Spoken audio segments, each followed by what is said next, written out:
Il l'a trahie, défigurée, empoisonnée, mais elle est revenue.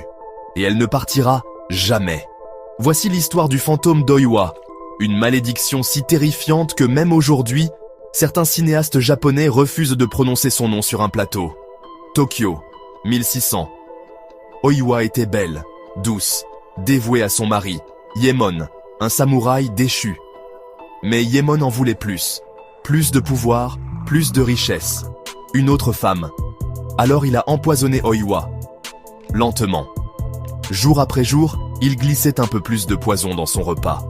D'abord, son œil a fondu. Sa peau a commencé à pourrir, alors qu'elle était encore en vie. Son sourire s'est tordu d'agonie. Pourtant, elle l'aimait. Jusqu'au jour où elle a aperçu son reflet. Ce qu'elle a vu n'était plus humain. Cette nuit-là, avec un souffle déchirant, Oiwa est morte. Non pas de maladie, ni même du poison, mais de chagrin et de pure haine. Yemon pensait être libre.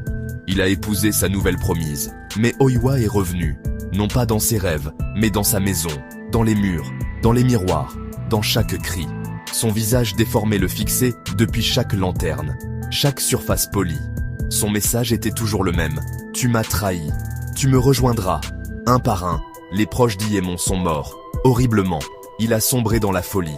On l'a retrouvé dans un temple, en train de se griffer le visage, essayant d'effacer son propre reflet.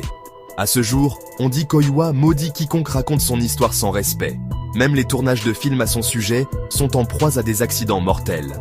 Alors, si vous entendez un craquement ce soir, vérifiez votre miroir. Et quoi que vous fassiez, abonnez-vous, likez et ne prononcez jamais son nom à voix haute.